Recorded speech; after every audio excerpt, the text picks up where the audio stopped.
Gross से net पे जाते हुए ग्रोस हमारा बड़ा और नेट हमारा छोटा है। बड़े से छोटे पे जाएंगे तो डेप्रिसिएशन माइनस होएगा। और फिर डोमेस्टिक से नेशनल पे जाएंगे।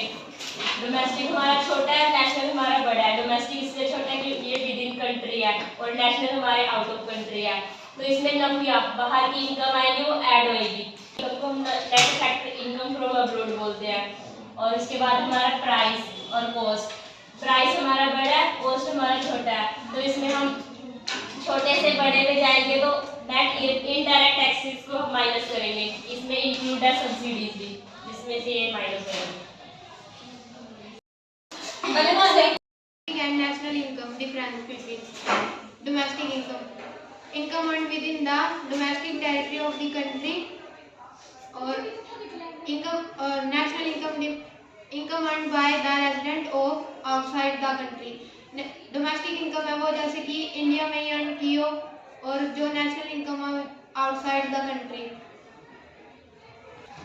It include net factor income from abroad, or it does not include the net factor income from abroad. Domestic income में net factor income from abroad add include नहीं किया जाता, क्योंकि ये डोमेस्टिक टेरिटरी में ही अर्न की जाती है, और नेशनल इनकम में इंक्लूड किया जाता है क्योंकि net factor from abroad outside country से की जाती है। और it include the depreciation, it does not include the depreciation. Domestic income में डेप्रिसिएशन इंक्लूड होता है, जैसे कि मशीन की वैल्यू कम हो जाए तो उस पे डेप्रिसिएशन लगा के कम किया जा सके। और नेशनल में उससे पहले डोमेस्टिक में ही डेप्रिसिएशन लग जाता है, इसलिए नेशनल में ऐड नहीं किया जाता। Topic is domestic and national income concept. Domestic and national concept of income.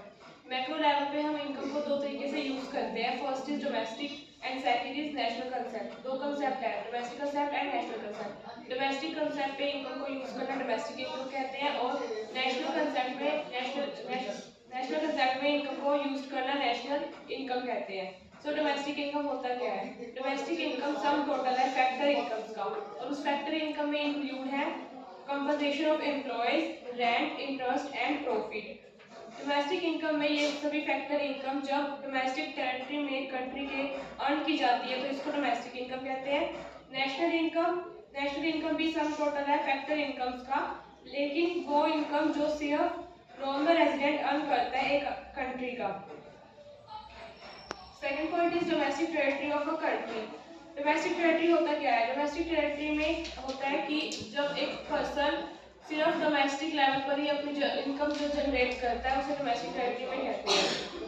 Third point is conversion of domestic income into national income. अब डोमेस्टिक इनकम को नेशनल इनकम में कन्वर्ट करने के लिए फर्स्ट इसमें दो पॉइंट इंक्लूड होता है, एक तो एक्सक्लूड का और एक दूसरा ऐड का। एक्सक्लूड में करने के लिए हम क्या करते हैं कि जो नॉर्मल रेजिडेंट ने अर्न किया इनकम उसको तो हम एक्सक्लूड कर देते हैं, लेकिन जब हमें उसमें ऐड करना हो तो ऐड करते हैं हम रेजिडेंट की इनकम जो रेस्ट ऑफ द वर्ल्ड से उसने अर्न की होती है। और फोर्थ कंसेप्ट है डोमेस्टिक इनकम इक्वल होती है डोमेस्टिक प्रोडक्ट के। इसमें हमारे पास दो फॉर्मूलाज आते हैं, domestic income plus net factor income from abroad जो इक्वल होता है नेशनल इनकम के, और domestic product plus net factor income from abroad equal होता है नेशनल प्रोडक्ट के।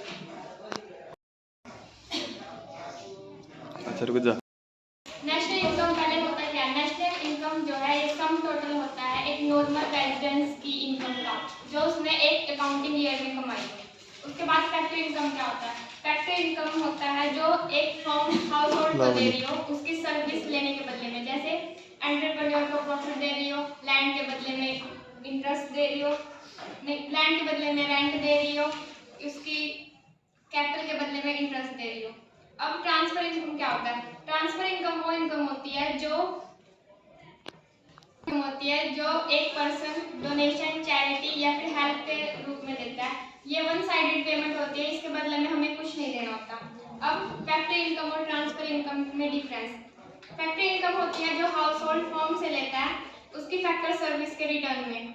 फैक्टर सर्विस के रिटर्न में हमें सामान देना होता है, और ट्रांसफर सर्विस के रिटर्न में हमें कुछ नहीं देना होता। फैक्टर इनकम को नेशनल इनकम में इंक्लूड करते हैं और ट्रांसफर इनकम को नहीं करते। फैक्टर इनकम के एग्जांपल है रेंट, इंटरेस्ट, प्रॉफिट एक्सेट्रा। और ट्रांसफर इनकम के एग्जांपल है डोनेशन, चैरिटी, गिफ्ट एक्सेट्रा। अब नॉर्मल रेजिडेंस एक कंट्री का कौन होता है? नॉर्मल रेजिडेंस एक कंट्री का होता है जो 1 साल या फिर उससे ज़्यादा दिन के लिए एक पर्टिकुलर कंट्री में रह रहा हो और जिसका इकोनॉमिक इंटरेस्ट भी उसी कंट्री में हो। जैसे कि एक इंडिया का वर्कर फॉरेन में काम कर रहा है लेकिन उसका इकोनॉमिक इंटरेस्ट इंडिया में है तो वो इंडिया का ही माना जाएगा।